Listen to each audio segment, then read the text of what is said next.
I used to think that with my ADHD, left brain, creative, head in the clouds type of personality, it meant that I would never be able to keep a tidy home. That I would never ever be disciplined enough to keep my spaces in order from day to day. That level of discipline and organization was for people who had it more together than me. But then one day, something shifted and clicked, and I realized it was never about discipline or bursts of cleaning motivation that came from the absolute wreck I could no longer look away from. It's about having systems that stick and systems that make sense. Once I made systems and adjusted them over time to make them work for me and my family, my home really did become the peaceful retreat I always knew it could be. And I know that yours can be too. It can be your landing pad to rest and to nurture and nourish yourself, to be held on your own or together as a family. So if you feel like you're always cleaning, always picking up and organizing, just to wake up and do it all again the next day, I want to share with you the 6 minimalist habits that have made me a tidier person over time and have helped me keep a tidier home. All right, you've heard this one before, but I'm sorry, it still has to be number 1, and I'll explain why. But number 1 is regular declutters. And I'm not talking the once or twice a year declutter overhauls here. Although those mega sessions are really helpful, but it will make a much bigger impact if you're practicing this daily or at least once a month. Keep a box in your home that's just dedicated to this one system. Don't worry about it being an eyesore at first. It needs to be in a convenient place that's easily accessible to help just encourage you. What I'm saying is don't put it in the garage or in a closet hidden away until you've built up your declutter mindset muscle. I found it to be the best way to train my brain to keep me slowly assessing everyday items. Once I started doing this more regularly, it started to create space in my home, of course, yes. But the real change, the one that will shift everything for you too, is the way it starts to alter your brain over time. That mindset shift, the one that we're all craving from years and years of overconsumption and just so much stuff. It comes from the regular practice of letting go and just over-analyzing what it is that you truly use and need. The 1 in and 1 out rule. This one can take a while to become second nature, I'm just going to be honest. But it is so important to stay mindful of because you can declutter your life to the perfect sweet spot that feels manageable to you, but then turn around and clutter it right back up if you have a habit of shopping too often for things that you really don't need. This little Turkish towel has served me well for many years. It's pretty stained up and I've not been able to get these stains out, so I'm not even going to donate this one. I think it's just time to let her go. So if you buy a new coffee mug, donate another. No one is perfect at this. I mean, I had a really bad thrifting problem as a hobby, and it's how I acquired so much stuff in the first place. But perfection is never the point. It's just a system and a practice that you build up like a muscle over time. You guys remember my weakness, as if you've been following me for the past year, you know it's my wardrobe. But one thing that's helped me keep this practice up is the 1 in, 1 out rule and no new hangers. I've been going through my spring and summer stuff and put it all in my closet, and you guys, I am so proud of myself. I've never been so excited. I gotta show you, I have so much negative space in my closet and it just feels so good. I feel like I'm finally down to the right sort of number. I haven't counted anything. You guys always tell me it's not about numbers, and you're right. So I'm not even gonna count. It feels so good to have all this space in my closet. I'm just so happy. We don't need these. In order to stick to my 1 in, 1 out rule, it's time to let these hangers go.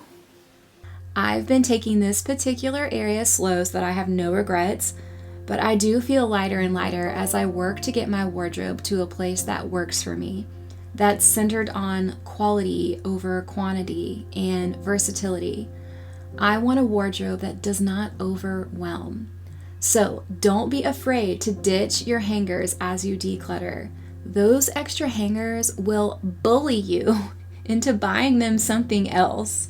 So make it so that if you do bring home a new item in your wardrobe, something else has got to go because there's no way for you to hang it up anymore. Cut down on duplicates. All right, a lot easier said than done if you watch my last video trying to declutter my flower vases. But it's a rule of thumb that every good minimalist lives by. I remember watching a video of someone who said they only had one pair of sheets for their bed and thinking, oh my gosh, I've got like 4 backup sets of sheets in my closet right now. Could I live with just one pair of sheets? Well, turns out I can, and it's really great. I have a lot more room in my linen closet than I did before. And 1 bath towel per family member, guys, it's life-changing. I have a couple of white towels that I keep at the top of the linen closet if we have guests, but I purchased 4 towels in 4 different colors for each of us last year. And after a shower, we hang them right back up to dry, and they all stay there in their little home until they get washed at the end of the week.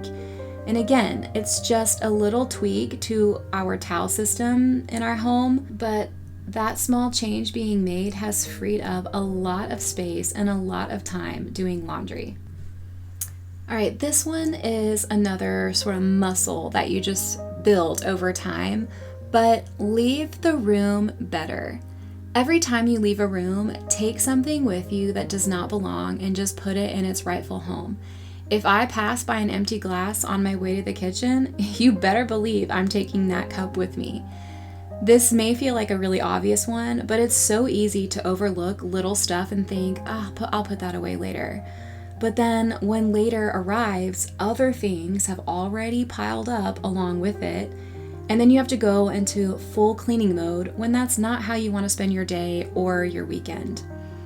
We made a system where we lay things on the right side of our stairs that need to go back up where they belong. I found that a basket didn't really work as well because as it filled up, it was harder to see what was in it, and it just makes it more difficult to grab and go. But every time I come upstairs, I'll grab an item or 2 and just put it in its home, and that cuts down on the time that I spend doing this at the end of the day. Which leads me to my next habit, the 15-minute nightly reset. This is where you set yourself up for success for the following morning. You'd be surprised what all you can get done in just 15 minutes. And if you have a roommate or a partner to do it with you, the results are obviously twice as good. Most nights after dinner, we have the same routine. We run the dishwasher, we wipe down our surfaces, we run the vacuum, and just put things back in their home. Everything is pretty tidy in under 10 minutes. So are there nights in our house where we don't do this and it gets skipped? Yes, obviously, absolutely. We're tired at the end of the day too, but I always regret it the next morning because there is nothing better than enjoying a cup of coffee and a brand new day and a clean and tidy space. Clean and clear surfaces. This especially applies to smaller spaces. The more clean and clear surfaces there are in your home, the more it reduces the cognitive load on your brain. This is real, you guys. This applies to hanging pictures and art on your walls as well. Neuroscientists have found that physical clutter acts as visual noise that competes for our attention, and we know it as just sensory overload. I like to think of clear surfaces as freeing up RAM in my brain. We all have a limited amount of processing power and get overstimulated more than ever, especially in our modern world with high amounts of screen time. But you can give your brain and your nervous system a little breathing room when you reduce the visual noise. And that's it. You guys, please share your specific systems that you and your family have that keep things running smooth and tidy at home. I think we can all learn from each other, and many of you in my comment section are so full of wisdom. I really don't want this video to be one that leaves you feeling lazy or like your home isn't clean enough or you're not doing enough, because I've seen videos that make me feel like that too. And yeah, this is the opposite of what that is, because my house certainly can get really, really messy still. But but it's just all about finding systems that are doable and just more functional. I always know, always, what system has fallen through the cracks when I'm looking at a mess. And it's not a big deal. I just try my very best to get right back on track. We are always aiming for progress over perfection on this channel and just freeing up space and time to live our lives more fully. So I will see you guys in my next video. Have a beautiful, blessed day. Y'all know I'm going to keep it real with you because we have a situation that does not have a good system and it's a wreckage all the time. Let me show you. Ivy's craft corner looks like this. Pretty much 100% of the time. Bless her heart, y'all. My first grader is quite the artist. She will just sit in this little corner for hours just making things. And it looks like this most of the time. I've tried to help her organize, but all of this stuff used to be scattered about the house. So my only system so far is that we've made this her craft corner. We've named it for her. So all of this stuff stays tucked away in this little inlet and doesn't spread throughout the home. But yeah, it's always a wreck, and God love her. We love the things that she creates and would never take this away from her, but that's the situation there. Any ideas would be helpful. We used to just have a small table in this space, but this hall tree has added so much functionality and like a system for our family that has really helped us keep this entryway tidier. Now the backpacks are off the ground. They don't just get like tossed on the floor. And I have a place in this bowl. I keep random things that I just like pick up off the floor. This bowl is kind of like a catch-all for like random little things that either like need to go upstairs. I like to keep hair ties in here. If Ivy's having a crazy hair day, I'll just like throw it in a ponytail before we go out the door. But that is a system that has really worked for us. And then on the bottom is where I keep the library books so that they don't get mixed in with our other books. And there they go. These are 2 books that I read. Radical Happiness and You Are What You Love. Holiday decor definitely started out kind of tricky for me because we do love to decorate for holidays. But we've gotten it down to our favorite things that we decorate with, and it just makes those things more meaningful and feel more special when we pull them out every year. I have had these since I was a little girl, and we put them out every Easter. But they make me so happy. They're so cute, and they've just held on for this long. Yeah, it's down to a manageable amount where it doesn't feel cluttery, but it still feels very Eastery and festive, and it makes us happy, right, Ivy?